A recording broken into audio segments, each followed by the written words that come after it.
Shalom semuanya. Shalom. Puji Tuhan, hari ini hari Minggu tanggal 24 Januari 2021. Puji Tuhan, kita semua masih bisa hidup sampai saat ini. Kita masih bisa mengalami tahun baru, dan puji Tuhan sekali kita semua masih diizinkan olehnya untuk berkumpul bersama-sama dalam hadiratnya, untuk mendengar firman-Nya, untuk tahu tentang kehendak-Nya yang begitu luar biasa, agar kita pun semakin belajar untuk mengerjakan keselamatan, untuk tetap maju dalam perlombaan iman yang wajib bagi kita semua. Maka mari kita memulai ibadah kita pada hari ini dengan menaikkan puji-pujian sebagai ucapan syukur kita kepada Tuhan Yesus, dan juga sebagai persiapan agar saat kita masuk di dalam firman, hati kita mengundang Roh Kudus berkuasa, agar Roh Kudus yang menuntun kita dalam firman yang akan kita baca dan dengar. Mari kita memulai ibadah kita dengan puji-pujian. Bapa, Engkau sungguh baik.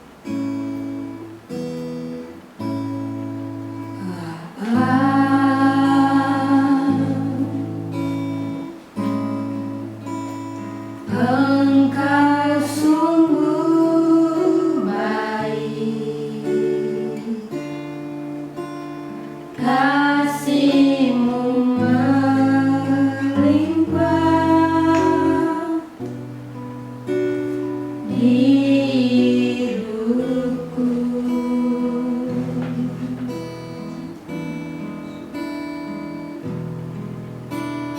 Bapa,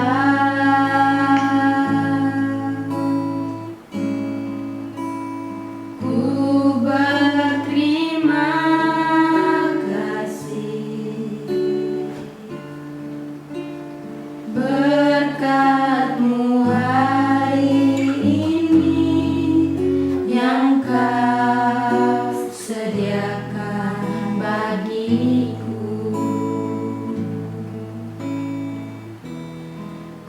Ku naikkan syukurku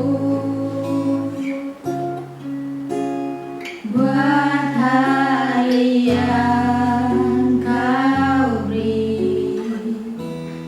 Tak habis-habisnya kasih dan rahmat-Mu, selalu baru dan tak pernah terlambat pertolongan-Mu. Besar setia-Mu di sepanjang hidupku. Ku naikkan syukurku. Naikkan syukurku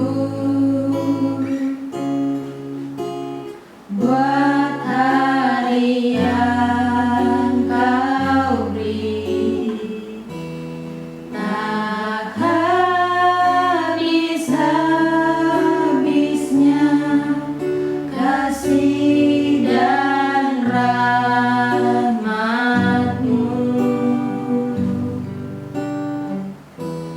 selalu baru dan tak pernah terlambat pertolongan-Mu.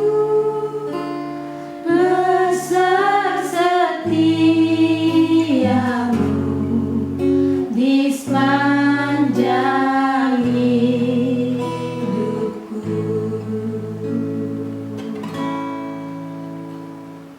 Ya, mari kita semua sebelum kita mendengar firman dan merenungkannya, mari kita berdoa. Bapa di surga, kami kembali ke dalam hadirat-Mu. Kami mengucap syukur untuk berkat kemurahan-Mu yang Kau berikan kepada kami begitu berkelimpahan ya Bapa. Terima kasih ya Bapa di surga. Terima kasih Tuhan Yesus. Terima kasih Roh Kudus. kami saat ini yang berkumpul bersama-sama. Tuhan Yesus, jamahlah hati kami, siapkanlah hati kami ini ya Bapa di surga, agar kami layak untuk bisa mendengar firman-Mu. Kami akan membaca firman-Mu ya Bapa di surga. Kami undang Roh Kudus masuk ke dalam hati kami, berkuasa atas hati dan pikiran kami, agar firman ini ya Bapa di surga, biarlah kami merenungkannya bukan menurut hikmat kami sendiri, bukan menurut pandangan kami sendiri yang menurut kami benar, tetapi menurut kehendak-Mu ya Bapa di surga. Terjadilah dalam kehidupan kami. Roh Kudus, tuntun kami, pimpin kami dalam firman yang akan kami baca dan dengar ini, kiranya menjadi berkat bagi kami, agar kami pun tetap berjalan dalam terang kasih-Mu ya Tuhan. Terima kasih ya Bapa di surga, kami mengucap syukur untuk hari ini. Berkatilah kami dengan firman-Mu.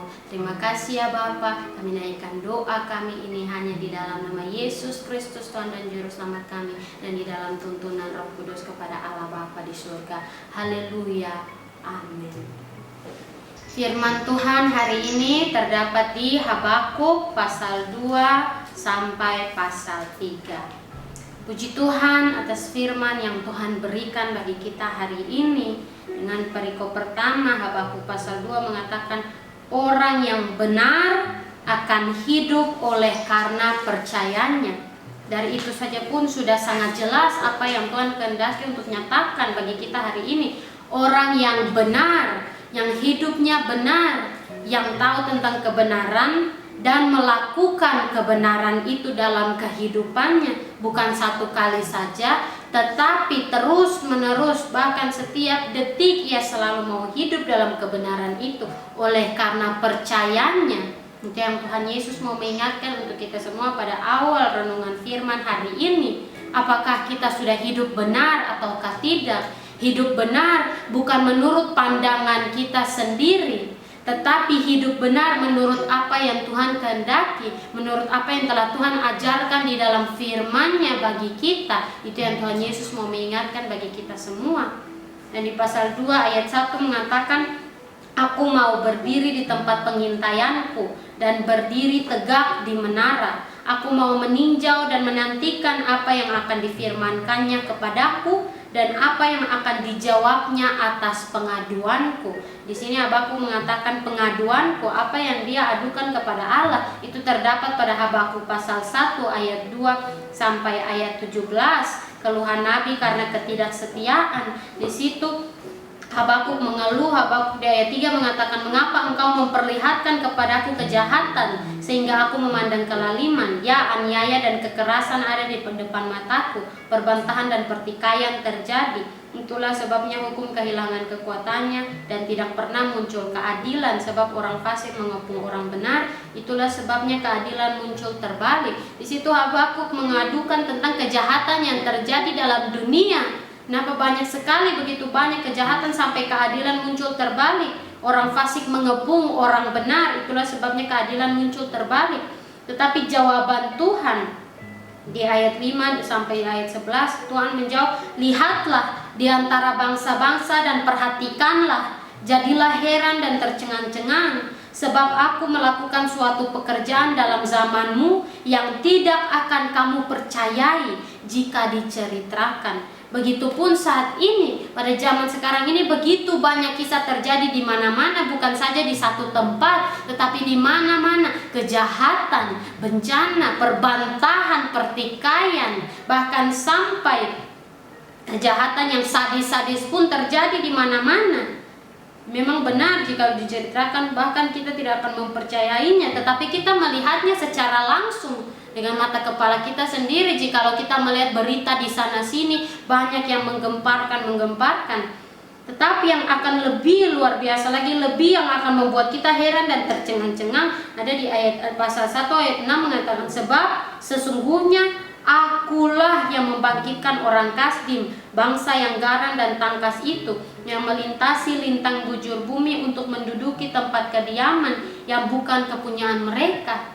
Tuhan mengizinkan itu terjadi, bukan Tuhan yang membuatnya, bukan Tuhan yang membuat kejahatan itu terjadi, bukan Tuhan yang melakukan kejahatan itu, tidak, tetapi Tuhan mengizinkannya terjadi.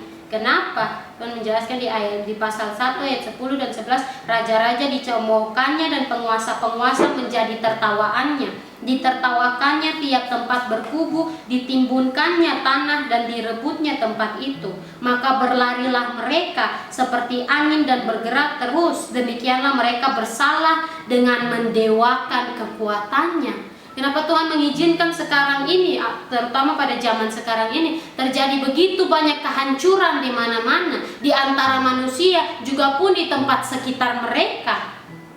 Karena begitu banyak dosa, begitu banyak orang yang mendewakan kekuatannya, berpikir bahwa mereka hidup menurut kekuatan mereka sendiri. Mereka hidup karena mereka, bukan karena Tuhan yang memberikan berkat kebaikannya untuk mereka. Itu yang Tuhan Yesus mengingatkan untuk kita semua. Kenapa Tuhan mau mengingatkan bagi kita tentang pengaduan Habakuk ini di ayat 10 yang mengatakan, pasal 1 ayat 10 mengatakan raja-raja dicemoohkannya dan penguasa-penguasa menjadi tertawaannya. Karena memang benar apa yang Tuhan izinkan terjadi sekarang ini, tidak ada orang yang bisa membatalkannya, tidak ada orang yang bisa untuk melanggarnya terjadi. Tidak ada yang berkuasa untuk menghentikannya. Itu yang Tuhan Yesus mengingatkan untuk kita semua. Maka semua pada akhirnya berserah kepada Tuhan Allah. Tidak ada lagi yang bergantung pada kekuatannya sendiri. Jikalau ada pun pasti akan dihajar kembali dan akan disadarkan bahwa bukan dengan kekuatan kita bisa berjalan maju dalam kehidupan kita masing-masing.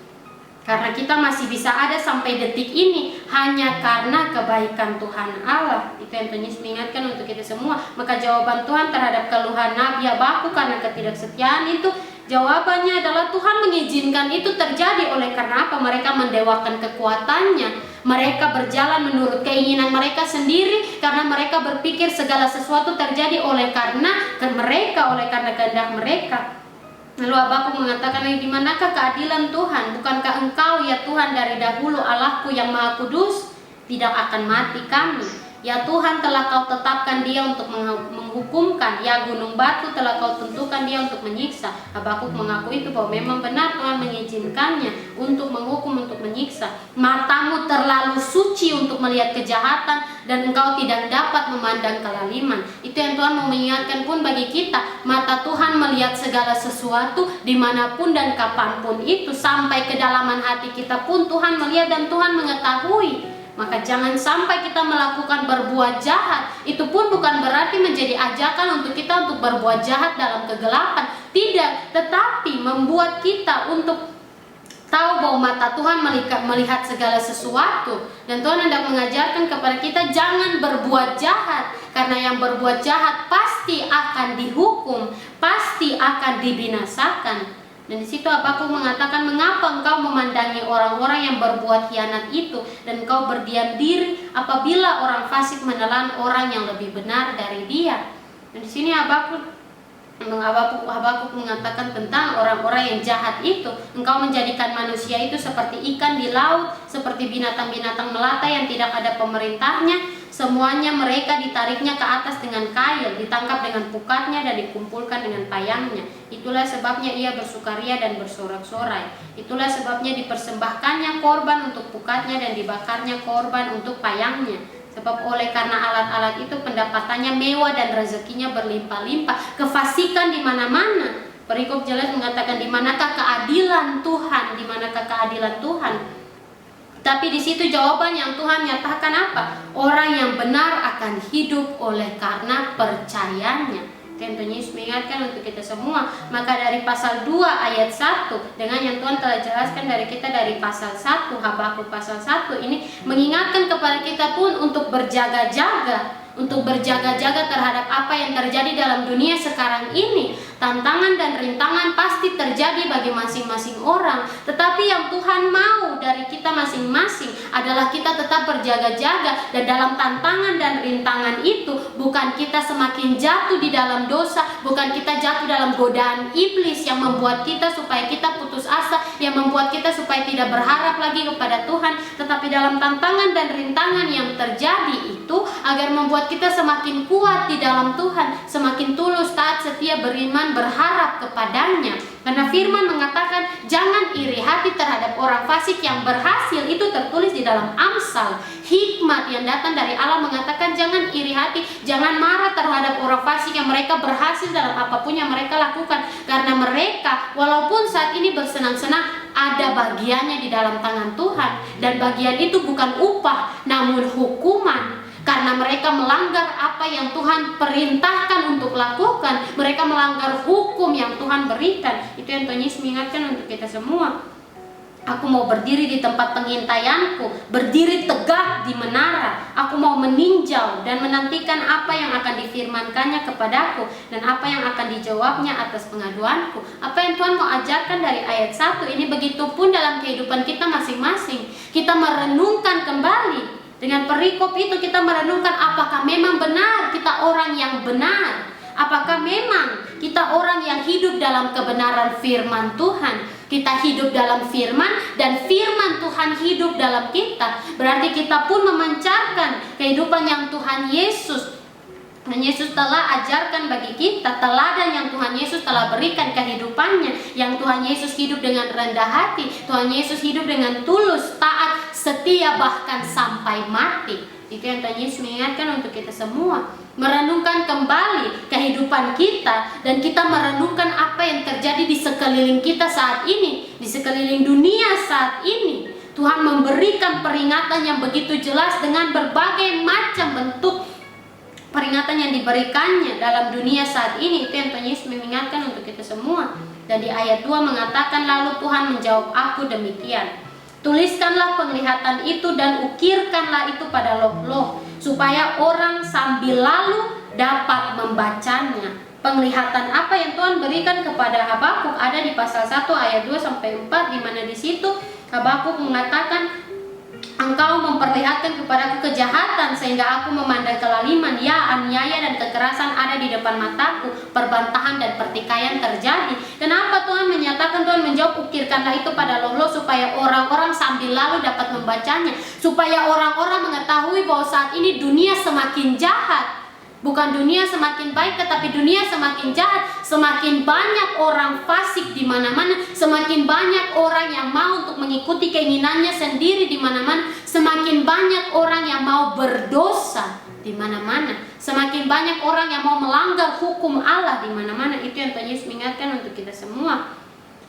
Sebab penglihatan itu masih menanti saatnya. Penglihatan itu yang Tuhan Yesus artikan di sini adalah di pasal 1 ayat 5 sampai 10, di mana Tuhan menyatakan tentang bangsa orang Kasdim yang akan datang menghancurkan bangsa itu dahsyat dan menakutkan. Keadilannya dan keluhurannya berasal daripadanya sendiri. Berarti menurut pandangan mereka, apa yang mereka pandang benar, itu yang mereka lakukan. Dan yang Tuhan Yesus mau mengingatkan bagi kita pun lewat firman hari ini, pasal 1 ayat 5 dan sampai 11 pun mengingatkan bagi kita, yang Tuhan artikan pun bukan hanya orang-orang Kasdim yang secara fisik orang-orang, tetapi juga dalam bentuk hukuman yang Tuhan berikan bagi dunia saat ini.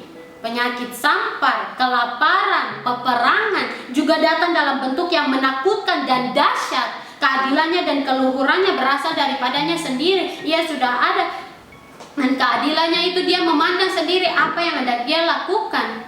Contohnya seperti COVID-19 saat ini, kita tidak bisa mengaturnya. Kita tidak bisa mengatakan kepada COVID-19, di sini saja, jangan ke situ. Tidak. COVID-19 berjalan menurut yang dia mau. Dia tidak melihat ini yang besar, ini yang berkuasa, jadi tidak, dia tidak ini. Tidak, itu yang Tuhan Yesus mengingatkan untuk kita semua. Tetapi yang Tuhan mengingatkan bahwa COVID-19 pun Tuhan mengizinkan, itu sudah tertulis di dalam firman bahwa akan terjadi penyakit sampar, kelaparan, peperangan.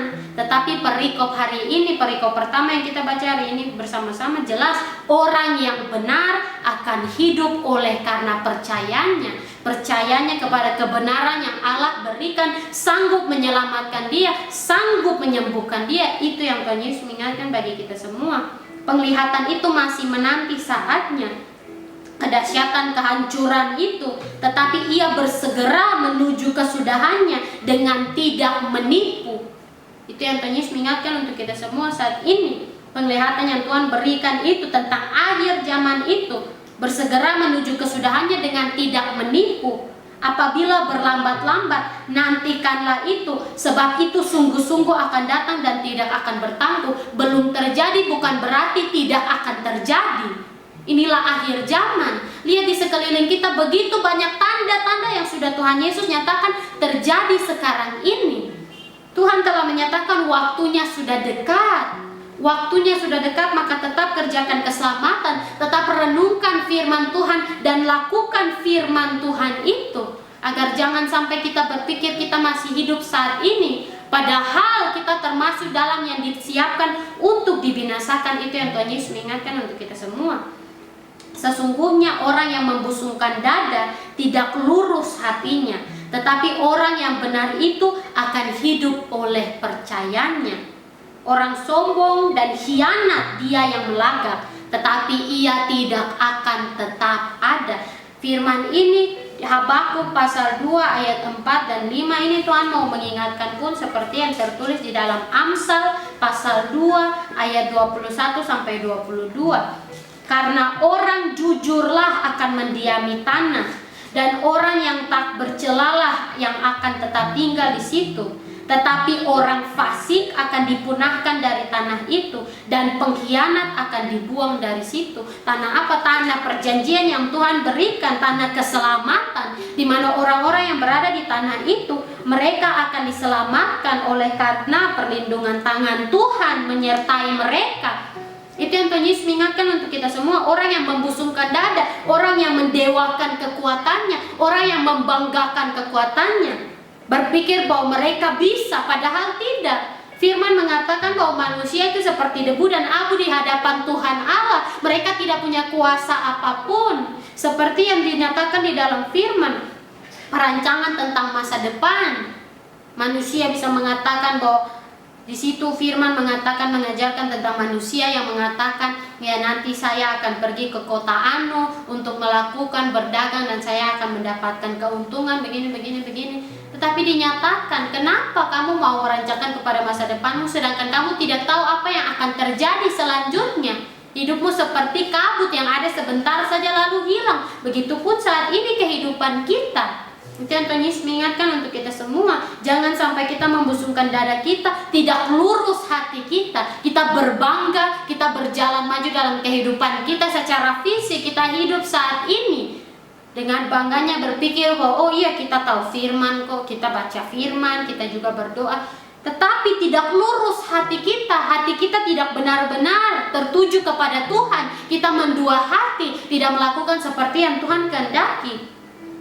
Ingat, orang yang sombong dan berkhianat, mereka yang pengkhianat tidak akan diam di tanah yang Tuhan janjikan, tidak akan diselamatkan, dia tidak akan tetap ada. Walaupun sekarang ini orang-orang itu bersenang-senang dalam kesenangan dunia, kesenangan yang iblis tawarkan di dalam dunia saat ini, tetapi dia tidak akan selamat.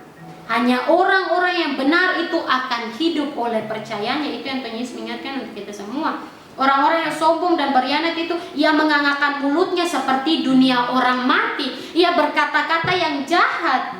Ia melakukan berkata-kata yang akan membuatnya dibinasakan. Sungut-sungut, kata-kata yang jahat di mata Tuhan, dan tidak kenyang-kenyang seperti maut. Dia terus-menerus mencari kesenangan yang iblis tawarkan, sehingga segala suku bangsa dikumpulkannya dan segala bangsa dihimpunkannya. Yang mengajak orang pun sesat bersamanya. Itu yang Tuhan Yesus mengingatkan untuk kita semua. Tetapi perikop selanjutnya mengatakan dengan jelas penghukuman atas para penindas, penghukuman atas mereka yang menindas, mereka yang tidak melakukan seperti yang Tuhan kehendaki. Perbandingannya dengan perikop sebelumnya, orang yang benar akan hidup oleh karena percayanya. Tapi perikop selanjutnya mengatakan penghukuman atas para penindas, pengkhianat, orang sombong yang membusungkan dada, yang tidak lurus hatinya, yang mendua hati, yang tidak melakukan seperti yang Tuhan kehendaki, yang berdosa. Mereka akan menerima penghukuman yang datang dari Tuhan. Bukankah sekalian itu akan melontarkan peribahasa mengatai dia dan nyanyian olok-olok serta sindiran ini? Dan yang Tuhan Yesus mengingatkan untuk kita semua pun, sindiran dan olok-olok ini adalah peringatan yang Tuhan berikan bagi mereka. Itu yang Tuhan Yesus mengingatkan untuk kita semua. Bahwa olok-olok dan sindiran ini bukan berarti kita pun mempunyai hak untuk mengejek mereka, mengatakan kepada mereka hal-hal yang jahat di mata Tuhan, kembali mengejek mereka. Tidak, tetapi menjadi peringatan akan apa mereka itu, penindas-penindas itu mereka apa? Mereka hidupnya tidak berkenan di mata Tuhan. Mereka tidak melakukan seperti yang Tuhan kehendaki, seperti yang tertulis di dalam Matius pasal 16 ayat 1 sampai 4 yang mengatakan orang Farisi dan Saduki meminta tanda, tetapi apa yang Tuhan Yesus nyatakan? Angkatan yang jahat dan tidak setia ini menuntut suatu tanda. Maka di situ secara langsung Tuhan Yesus mengatakan angkatan yang jahat dan tidak setia ini menuntut suatu tanda, tetapi mereka tidak akan diberikan tanda selain tanda Nabi Yunus. Menjadi peringatan bagi orang yang mendengar apa yang Tuhan Yesus nyatakan. Jangan menjadi salah satu daripada angkatan yang jahat dan tidak setia itu. Jangan sampai kita pun berbuat jahat dan tidak setia hidup dalam firman seperti yang Tuhan perintahkan untuk kita lakukan. Karena nyanyian olok-olok serta sindiran itu menjadi peringatan bagi orang-orang yang mendengarnya dan melihatnya. Jangan sampai kalian pun jatuh dalam kebodohan mereka yang berdosa terhadap Tuhan Allah, pencipta semesta alam, karena pasti celaka ada pada mereka. Ayat 6 mengatakan, celakalah orang yang menggaruk bagi dirinya apa yang bukan miliknya. Berapa lama lagi? Di situ mengatakan berapa lama lagi mereka mau untuk menggaruk bagi dirinya apa yang bukan miliknya, merampas apa yang bukan miliknya, memanfaatkan agar dia yang untung dan yang memuati dirinya dengan barang gadaian. Bukankah akan bangkit dengan sekonyong-konyong mereka yang menggigit engkau, dan akan terjaga mereka yang mengejutkan engkau, sehingga engkau menjadi barang rampasan bagi mereka. Siapa yang menggigit engkau? Siapa yang mengejutkan engkau? Siapa yang menjadikan engkau barang rampasan bagi mereka? Yaitu iblis. Iblis yang menggoda mereka ini untuk menggaruk bagi dirinya apa yang bukan miliknya. Iblis yang menggoda, mengajak untuk berdosa, untuk melakukan segala sesuatu bukan untuk menyenangkan hati Tuhan, tapi untuk keuntungannya sendiri, untuk menyenangkan hatinya sendiri, untuk mengikuti apa yang dia mau. Itu yang Tuhan Yesus mengingatkan untuk kita semua, bahwa dia melakukan segala sesuatu menurut pandangannya sendiri yang benar, yang memuatinya dirinya sendiri dengan barang gadaian yang menurutnya adalah baik, yang menurutnya adalah menguntungkan dia. Yang menggigit engkau, yang mengejutkan engkau, itu adalah iblis. Iblis menggigit, sudah mendapatkan kita. Jikalau kita mau berbuat salah, kita mau berbuat dosa terhadap Tuhan Allah, kita merampas, mencari segala sesuatu di dalam dunia ini yang mementingkan diri kita sendiri, yang mengenyangkan kita sendiri, bukan untuk menyenangkan hati Tuhan, namun untuk menyenangkan diri kita sendiri, maka kita pun telah digigit oleh iblis, telah dijadikan mangsanya. Firman saja menyatakan berjaga-jaga, karena iblis itu dia sekarang ini sedang berlari-lari, sedang melihat-lihat seperti untuk mencari mangsa, seperti singa yang siap untuk menerkam mangsanya. Itu yang Tuhan Yesus mengingatkan untuk kita semua.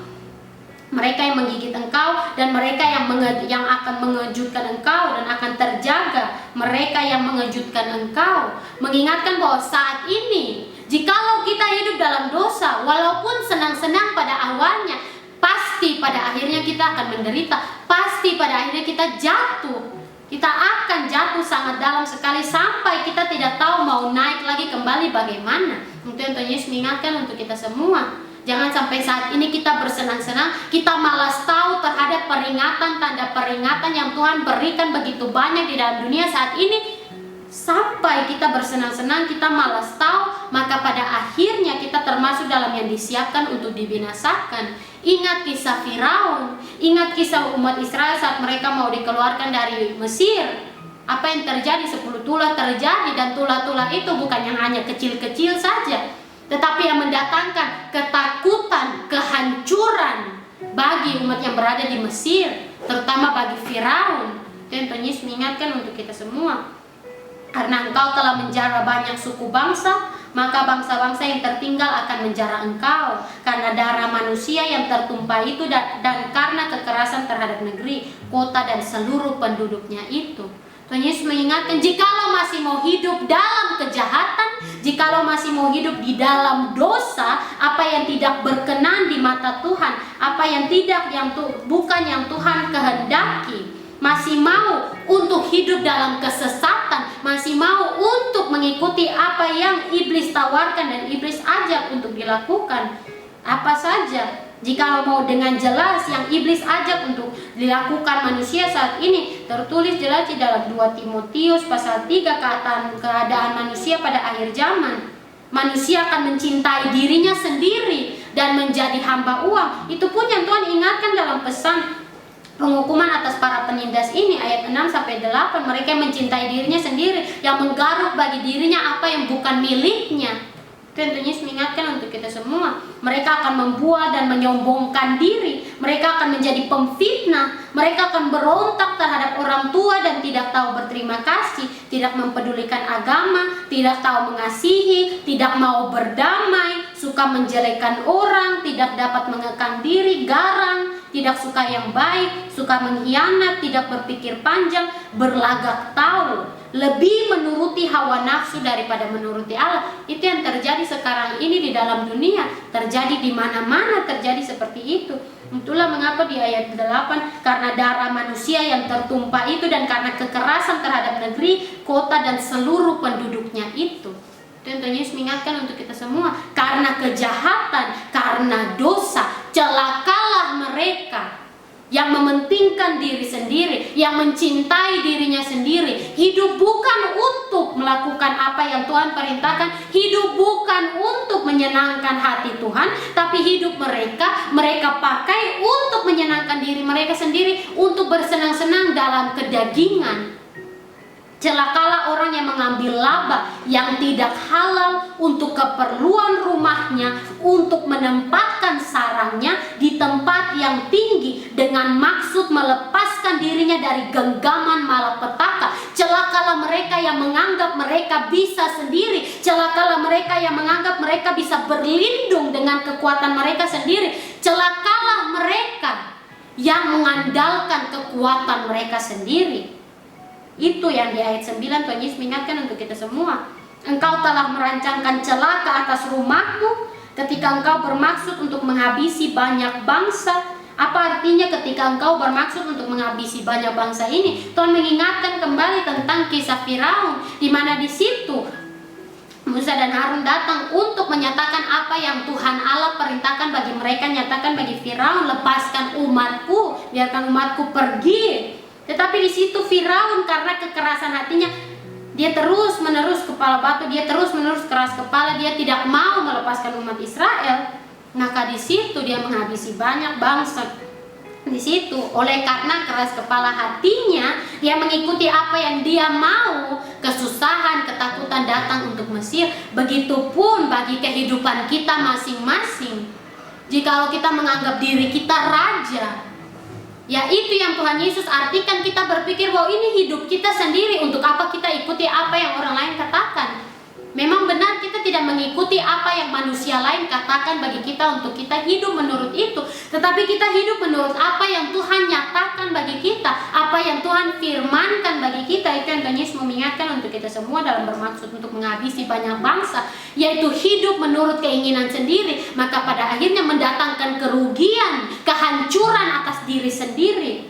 Itu mengapa dengan demikian engkau telah berdosa terhadap dirimu sendiri, mendatangkan dosa itu engkau tanggung sendiri. Kehancuran, hukuman Tuhan akan berikan kembali kepada dirimu sendiri.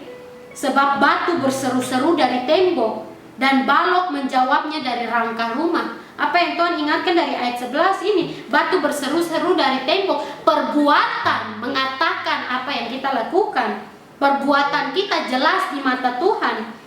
Batu berseru-seru dari tembok. Jikalau kita membangun tembok dalam kehidupan kita, tembok itu membangun apa? Bukan secara fisik, tetapi secara rohani kita membangun tembok terhadap firman Tuhan. Kita menghalangi firman Tuhan yang mengatakan jangan jatuh dalam godaan dosa, jangan melakukan apa yang tidak Tuhan kehendaki. Kita membangun tembok terhadap itu. Maka pada akhirnya kita tidak melakukan seperti yang Tuhan kehendaki. Kita menghalangi firman Tuhan itu untuk mengubah kehidupan kita. dari dalam keluar, agar benar-benar kita mempunyai pertobatan, benar-benar kita hidup dalam firman Tuhan, kita hidup karena percaya iman dan melakukan kebenaran yang Tuhan telah berikan. Tetapi jikalau tidak, kita hanya menempatkan sarang di tempat yang tinggi dengan maksud melepaskan dirinya dari genggaman malapetaka, seperti yang Tuhan firmankan. Dua macam dasar di Matius pasal 7 ayat 24 sampai 27 mengatakan tentang dua macam dasar. Orang yang mendengarkan perkataan Tuhan Yesus dan melakukannya, ia adalah sama dengan orang yang bijaksana yang mendirikan rumahnya di atas batu. Kemudian turun hujan, datang banjir, datang malapetaka, angin melanda rumah itu, tetapi rumah itu tidak rubuh, sebab didirikan di atas batu. Tetapi setiap orang yang mendengar perkataan Tuhan Yesus dan tidak melakukannya, ia sama dengan orang yang bodoh yang mendirikan rumahnya di atas pasir. Kemudian turunlah hujan dan datanglah banjir, lalu angin melanda rumah itu, sehingga rubuhlah rumah itu dan hebatlah kerusakannya. Itu yang Tuhan mengingatkan dari ayat 9 sampai ayat 11. Jikalau di ayat 6 sampai 8 mengingatkan tentang merampas, mencintai diri sendiri. Ayat 9 sampai 11 Tuhan Yesus mengingatkan tentang mengandalkan diri sendiri. Berpikir dengan kekuatan sendiri bisa selamat. Itu yang Tuhan Yesus mengingatkan untuk kita semua. Malapetaka itu akan pasti terjadi, tetapi hanya orang yang benar akan hidup oleh karena percayanya. Dan itulah yang Tuhan Yesus mengingatkan bagi kita. Lalu di ayat 12, celakalah orang yang mendirikan kota di atas darah dan meletakkan dasar benteng di atas ketidakadilan. Sama seperti yang telah Tuhan ajarkan bagi kita tadi di Matius pasal 7, dua macam dasar. Tapi ini di ayat 12 mengatakan dasar orang fasik, dasar yang tidak berkenan di mata Tuhan, dasar yang mengikuti keinginan sendiri, dasar yang adalah salah, dosa di mata Tuhan. Mendirikan kota di atas darah dan meletakkan dasar benteng di atas ketidakadilan. Mereka yang bersandar pada kekuatan mereka sendiri dengan perampasan mereka terhadap orang lain. Mereka berlaku menurut apa yang mereka mau. Sesungguhnya bukankah dari Tuhan semesta alam asalnya bahwa bangsa-bangsa bersusah-susah untuk api dan suku-suku bangsa berlelah untuk yang sia-sia? Memang benar, karena Tuhan semesta alam, segala sesuatu yang terjadi di dalam dunia ini terjadi berada di dalam kuasa tangan Tuhan semesta alam. Mengingatkan bagi kita, sekalipun kita bersenang-senang, kita mendirikan kota benteng, tetapi jikalau dasarnya salah, maka pasti akan hancur. Seperti yang Tuhan Yesus ajarkan di Matius pasal 7 jelas, sekalipun rumah yang besar yang kuat, sekalipun kalau dasarnya lemah, pasti akan hancur ketika malapetaka tiba. Itu mengapa di ayat 14 mengingatkan bagi kita, sebab bumi akan penuh dengan pengetahuan tentang kemuliaan Tuhan, seperti air yang menutupi dasar laut. Seperti orang semua tahu laut itu dipenuhi dengan air, begitupun bumi akan penuh dengan pengetahuan tentang kemuliaan Tuhan, bahwa Tuhan berkuasa, Tuhan sanggup melakukan, Tuhan bisa, pasti melakukan yang mustahil bagi manusia. Itu yang Tuhan Yesus mengingatkan bagi kita, agar jangan kita mencari yang sia-sia, agar kita tidak berlelah-lelah, bersusah-susah untuk yang sia-sia, mencari api yang menghancurkan, bukan mencari api yang menghidupkan. Apa bedanya api yang menghancurkan dengan api yang menghidupkan? Api yang menghidupkan adalah Roh Kudus. Api yang menghancurkan adalah dosa. Menghancurkan, membakar, menghanguskan kita. Karena kita tidak menjadi seperti yang Tuhan mau, tapi menjadi seperti yang kita mau. Bukan menjadi gandum, namun menjadi lalang, tidak berguna pada akhirnya. Mencari, mengejar yang sia-sia, pada akhirnya kita sendiri yang menjadi sia-sia. Celakalah orang yang memberi minum sesamanya manusia bercampur amarah, bahkan memabukkan dia untuk memandang auratnya. Tentunya mengingatkan untuk kita, memancing untuk amarah terjadi, membuat sesamanya buta di dalam kemarahan, mengumpan orang-orang untuk semakin jatuh di dalam dosa. Telah engkau kenyangkan dirimu dengan kehinaan, ganti kehormatan. Minumlah juga engkau dan terhuyung-huyunglah. Kepadamu akan beralih piala dari tangan kanan Tuhan, dan celah besar akan meliputi kemuliaanmu. Kamu yang mau untuk mempengaruhi sesamamu untuk berdosa, untuk jatuh dalam amarah, untuk jatuh dalam benci, untuk jatuh dalam pengejekan terhadap firman Tuhan, celah besar akan meliputi kemuliaanmu. Sekarang ini memang kamu berpikir kamu menang, tapi pada akhirnya celah, kekalahan, kehancuran yang akan tiba padamu. Jikalau kamu masih mau hidup dengan merampas orang lain, dengan melakukan bukan seperti yang Tuhan mau, mencari harta benda, bukan mencari kebenaran, melakukan seperti yang kamu mau sendiri, mengandalkan dirimu sendiri, membangun kekuatanmu dalam dasar yang tidak berkenan di mata Tuhan, dasar dosa, dasar duniawi. Apalagi kalau mengajak orang lain untuk jatuh dalam dosa yang sama denganmu, celah besar akan meliputi kemuliaanmu. Sebab kekerasan terhadap gunung Libanon akan menutupi engkau, dan pemusnahan binatang-binatang akan mengejutkan engkau, karena darah manusia yang tertumpah itu, dan karena kekerasan terhadap negeri, kota, dan seluruh penduduknya itu. Apa yang kamu banggakan akan Tuhan hancurkan di hadapanmu. Itu yang Tuhan Yesus mengingatkan dengan jelas ayat ini. Apakah gunanya patung pahatan yang dipahat oleh pembuatnya? Apakah gunanya patung tuangan pengajar dusta itu? Karena pembuatnya percaya akan buatannya, padahal berhala-berhala bisu belaka yang dibuatnya. Yang Tuhan mengingatkan di sini bukan hanya berhala-berhala saja, tetapi hal-hal duniawi yang manusia percaya sekarang ini, yang mereka percaya mempunyai kekuatan, yang mereka percaya bisa memberikan kesenangan. Itu yang Tuhan Yesus mengingatkan bagi kita semua. Contohnya hal-hal benda-benda, benteng-benteng kuat, apa yang dipercayai bisa memberikan kesenangan. Padahal itu semua bisu belaka, hanya dibuat oleh manusia, tidak bisa memberikan keselamatan. Ingat, apa yang ada dalam HP sekarang ini tidak bisa menyelamatkan kita. Kesenangan yang ditawarkan dunia sekarang ini dalam berbagai macam bentuk penghiburan, kesenangan duniawi tidak akan pernah bisa menyelamatkan kita. Dan Tuhan Yesus mengingatkan untuk kita semua, celakalah orang yang berkata kepada sepotong kayu, terjagalah, dan kepada sebuah batu bisu, bangunlah. Masakan dia itu mengajar? Memang ia bersalutkan emas dan perak, tetapi roh tidak ada sama sekali di dalamnya. Ayat 19 ini mengingatkan bahwa barang-barang duniawi saja pun tidak akan pernah bisa memberikan perlindungan yang pasti, keselamatan yang pasti bagi kita. Maka di ayat 20 menjadi peringatan bagi kita, tetapi Tuhan ada di dalam bait-Nya yang kudus.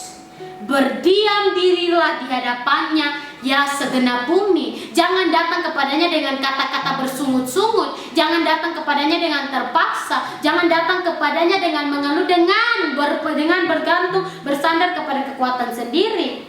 Tetapi carilah Tuhan di dalam bait-Nya yang kudus. Layakkan diri, kuduskan diri, hidup dalam firman, firman hidup dalam diri sendiri, agar memang benar layak melakukan apa yang Tuhan kehendaki. Itu yang Tuhan Yesus mengingatkan untuk kita semua. Pasal 2 ayat 1 sampai 20 mengajarkan kepada kita tentang bedanya orang yang berkenan di mata Tuhan dengan orang yang tidak berkenan, orang yang berkenan di mata Tuhan dan orang yang tidak berkenan di mata Tuhan.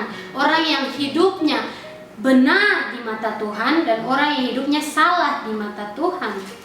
Dan Tuhan Yesus mengingatkan untuk kita semua, orang yang benar akan hidup oleh karena percayanya, karena mereka percaya bahwa penglihatan apa yang telah Tuhan firmankan itu bukan tidak akan terjadi, tetapi sungguh-sungguh akan datang. Mereka percaya itu dan tidak akan bertangguh, maka mereka menantikan itu dengan berjaga-jaga dan tetap berdoa, tetap mengerjakan keselamatan. Dibandingkan dengan orang-orang yang penindas, orang-orang yang melakukan keinginan mereka sendiri, orang-orang yang berdosa. Mereka mencintai diri sendiri, merampas hal-hal duniawi yang iblis berikan, iblis tawarkan. Mereka mencari cara dengan segala cara untuk memberikan kekuatan bagi mereka sendiri, perlindungan bagi mereka. Tuhan Yesus mengingatkan untuk kita semua, namun pada akhirnya perlindungan hanya ada di dalam Tuhan. Maka carilah Tuhan. Carilah Dia selagi masih diizinkan waktu saat ini. Carilah Tuhan Allah selagi Ia masih berkenan untuk ditemui. Dan Tuhan Yesus mengingatkan untuk kita semua. Pasal 3 selanjutnya ayat 1 sampai 19 menyatakan tentang doa Nabi Habakuk menurut nada ratapan. Dan doa Nabi Habakuk ini pun bukan doa biasa saja, tetapi doa yang dituntun dengan tuntunan Roh Kudus. Tuhan, telah kudengar kabar tentang Engkau dan pekerjaanmu ya Tuhan kutakuti. Hidupkanlah itu dalam lintasan tahun, nyatakanlah itu dalam lintasan tahun. Dalam murka ingatlah akan kasih sayang, ingatlah akan firman-Mu, orang yang benar akan hidup oleh karena percayanya. Begitupun saat ini jikalau kita lihat pekerjaan Tuhan, kita akan takut. Karena kita melihat bahwa Tuhan sanggup melakukan yang tidak pernah didengar oleh manusia selama ini. Dilakukannya untuk menyatakan kuasanya. Contohnya mengingatkan untuk kita semua. Allah datang dari negeri Teman dan yang maha kudus dari pegunungan Paran. Keagungannya menutupi segenap langit dan bumi pun penuh dengan pujian kepadanya. Ayat 3 mengajarkan bahwa Allah datang dengan apa yang asing kepada kita, apa yang tidak pernah didengarkan oleh telinga, apa yang tidak pernah dilihat oleh mata. Tetapi Allah datang dengan itu untuk menyatakan kuasanya, keagungannya menutupi segenap langit dan bumi pun penuh dengan pujian kepadanya. Karena pada akhirnya bumi mengaku, semua yang ada di bumi mengaku bahwa mereka tidak bisa apa-apa tanpa Tuhan. Itu yang Yesus ingatkan untuk kita semua. Ada kilauan seperti cahaya, sinar cahaya dari sisinya, dan disitulah terselubung kekuatannya, cahaya, terang, kemuliaannya. Begitupun yang Tuhan ingatkan bagi kita saat ini, orang-orang yang akan diselamatkan adalah mereka yang hidup dalam terang kasih Tuhan, terang kebenaran firman Allah, yang membuat mereka hidup dengan terus-menerus menghasilkan buah pertobatan yang menyenangkan hati Tuhan, hidup menurut apa yang Tuhan kehendaki. Tetapi Tuhan mau mengingatkan untuk kita semua, ayat 5-12 bahkan sampai ayat 16 pun. Ayat 5 sampai ayat 16 mengajarkan tentang kuasa Allah. Kuasa Allah yang terkadang dilupakan oleh manusia. Karena mereka yang melupakannya adalah yang sudah terlena dengan kesenangan yang dunia tawarkan. Mengapa begitu? Allah itu memang Allah Maha Pengasih, Allah Maha Penyayang, Allah Maha Pengampun. Tetapi jelas firman mengatakan, Nahum pasal 1 ayat 2 mengatakan, Tuhan itu Allah yang cemburu dan pembalas. Tuhan itu pembalas dan penuh kehangatan amarah. Tuhan itu pembalas kepada para lawannya dan pendendam kepada para musuhnya. Banyak yang malas tahu terhadap kuasa Allah dalam hukuman yang diberikannya. Mendahuluinya berjalan penyakit sampar dan demam mengikuti jejaknya. Ia berdiri, maka bumi dibuatnya bergoyang. Ia melihat berkeliling, maka bangsa-bangsa dibuatnya melompat terkejut. Hancur gunung-gunung yang ada sejak purba, merendah bukit-bukit yang berabad-abad. Itulah perjalanannya berabad-abad. Tuhan Allah berjalan perjalanannya untuk menyatakan seruan pertobatannya, agar orang-orang yang melihat kuasa kemuliaannya itu mau untuk sadar terhadap nasib mereka tanpa Tuhan pasti binasa. Maka itu menjadi panggilan untuk mereka. Masuklah dalam bait suci, bait kudus Tuhan, dan carilah hadirat Tuhan. Berlindung di dalam Tuhan, lakukan kehendak Tuhan. Itu yang Yesus mengingatkan untuk kita semua.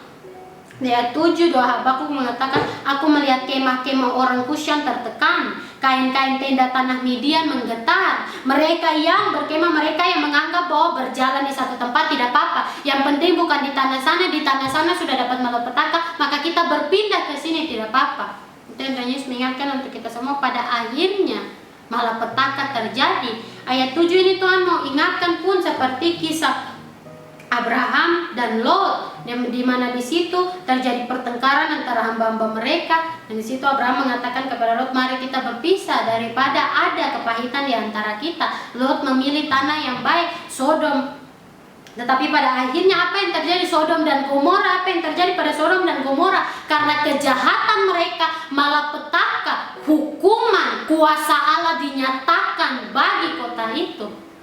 Tapi puji Tuhan, Lot diselamatkan. Namun dari keluarga Lot pun istrinya, karena dia berbalik, dia tidak melakukan seperti yang Tuhan perintahkan, lari, tetap maju, jangan sekali-kali berbalik ke belakang. Tetapi dia berbalik ke belakang, menjadi tiang garam, binasa bersama-sama Sodom dan Gomora itu. Itu yang Yesus mengingatkan untuk kita semua. Begitupun ayat 7 ini mengingatkan bagi kita, jangan berpikir kita selamat menurut keinginan, menurut kekuatan keinginan kita sendiri. Karena hanya orang-orang yang tulus, taat, setia, hidup dalam kebenaran, melakukan kebenaran, mengerjakan keselamatan. Firman mereka pancarkan dalam kehidupan mereka, bukan dalam bentuk menyombongkan diri, tapi dengan kerendahan hati melakukan apa yang menyenangkan hati Tuhan. Mereka yang akan selamat, mereka yang akan diselamatkan oleh Tuhan Allah. Itu yang Tuhan Yesus ingatkan untuk kita semua. Terhadap sungai-sungaikah ya Tuhan, terhadap sungai-sungaikah murkamu bangkit, atau terhadap lautkah amarahmu, sehingga engkau mengendarai kuda dan kereta kemenanganmu. Apa yang Tuhan artikan di sini adalah sungai-sungai yang mengalir itu, laut yang begitu dalamnya itu, yang terpampang nyata begitu saja. Di mana-mana kita bisa lihat laut, tetapi sungai dia mengalir dari satu tempat ke tempat yang lain. Begitupun dosa, kejahatan, amarah Tuhan terhadap dosa yang mengalir seperti sungai dari satu tempat ke tempat yang lain, penyesatan di mana-mana, atau terhadap lautnya yang terpampang nyata di mata Tuhan Allah. Masing-masing manusia melakukan kejahatan, mereka yang masih hidup dalam pemberontakan, sehingga engkau mengendarai kuda dan kereta kemenanganmu, menyatakan kuasa Allah. Di saat Allah mendatangkan kemenangan, apa yang terjadi bagi musuhnya? Kekalahan, kehancuran, dipermalukan, kebinasaan. Itu yang Tuhan Yesus mengingatkan. Nahum tadi yang diingatkan Tuhan pada kita, Tuhan itu pembalas kepada para lawannya dan pendendam kepada para musuhnya. Pasti Tuhan Allah akan menang, dan apa yang akan terjadi pada musuhnya? Binasa. Apakah kita mau menjadikan diri kita musuh Allah dengan kita berdosa, dengan kita tidak mau bertobat, dengan kita tidak mau melakukan seperti yang Allah perintahkan bagi kita? Itu yang Tuhan Yesus mengingatkan untuk kita semua. Busurmu telah kau buka, telah kau isi dengan anak panah. Engkau membelah bumi menjadi sungai-sungai.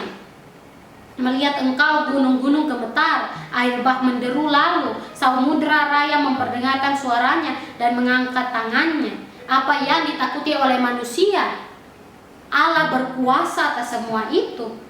Matahari, bulan berhenti di tempat kediamannya karena cahaya anak-anak panahmu yang melayang laju, karena kilauan tombakmu yang berkilat. Ayat 11 ini mengingatkan, hari-hari berlalu, Tuhan pun semakin menyatakan kuasa kemuliaannya. Itu pun yang Tuhan mengingatkan dalam perjanjian baru pun seperti itu. Oh, dalam hari-hari akhir zaman, Tuhan Yesus akan menyatakan kuasa kemuliaannya. Dalam peperangan, kelaparan, penyakit sampar pun, tetapi dalam Tuhan bencana pun Tuhan menyatakan kuasa kemuliaannya dalam orang-orang yang diselamatkannya. Itu yang Tuhan Yesus mengingatkan untuk kita semua. Dalam kegeraman engkau melangkah melintasi bumi, dalam murka engkau menggasak bangsa-bangsa. Ingat bahwa kembali di ayat 6, ia berdiri maka bumi dibuatnya bergoyang. Tuhan berdiri saja bumi dibuatnya bergoyang. Apa yang terjadi saat ini di dalam seluruh dunia? Bencana di mana-mana. Itu berarti Tuhan berdiri, Tuhan melihat berkeliling. Siapa yang setia, siapa yang benar-benar hidup dalam firman-Nya, menyenangkan hatinya, melakukan kehendak-Nya. Ayat 13 jelas merangkum pasal 3 ini. Engkau berjalan maju untuk menyelamatkan umatmu, untuk menyelamatkan orang yang kau urapi, orang yang hidup dalam kebenaranmu, orang yang hidup menurut kehendakmu, orang yang kau urapi, orang yang kudus, karena mereka hidup menurut firman, menurut perintahmu. Engkau meremukkan, tapi engkau meremukkan bagian atas rumah orang-orang fasik. Mereka yang berpikir bahwa mereka akan selamat, mereka yang berpikir bahwa mereka aman. Engkau meremukkan bagian atas rumah mereka, orang-orang fasik, dan kau buka dasarnya sampai batu yang penghabisan, untuk menyatakan kuasamu. Tidak ada kuasa lain yang sanggup menyelamatkan dan memberi perlindungan yang pasti selain kuasa Tuhan Allah, selain kuasa Tuhan Yesus Kristus. Engkau menusuk dengan anak panahnya sendiri kepala laskarnya, yang mengamuk untuk menyerahkan aku dengan sorak-sorai, seolah-olah mereka menelan orang tertindas secara tersembunyi. Dengan kudamu engkau menginjak laut, timbunan air yang membuih. Ketika aku mendengarnya, gemetarlah hatiku, mendengar bunyinya menggigila bibirku. Tulang-tulangku seakan-akan kemasukan sengal, dan aku gemetar di tempat aku berdiri. Namun dengan tenang akan kunantikan hari kesusahan yang akan mendatangi bangsa yang bergerombolan menyerang kami. Itu yang Tuhan Yesus mengajarkan hikmat bagi kita saat ini. Perbandingan, suatu perbandingan Tuhan nyatakan bagi kita hari ini. Orang fasik yang mereka bersenang-senang hidup dalam kedagingan saat ini, tapi pada akhirnya pasti Tuhan berikan penghukuman terhadap mereka.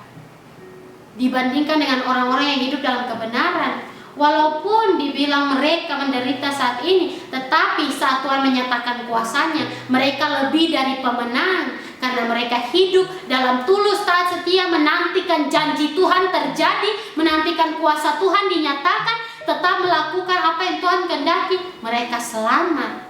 Tentunya mengingatkan untuk kita semua.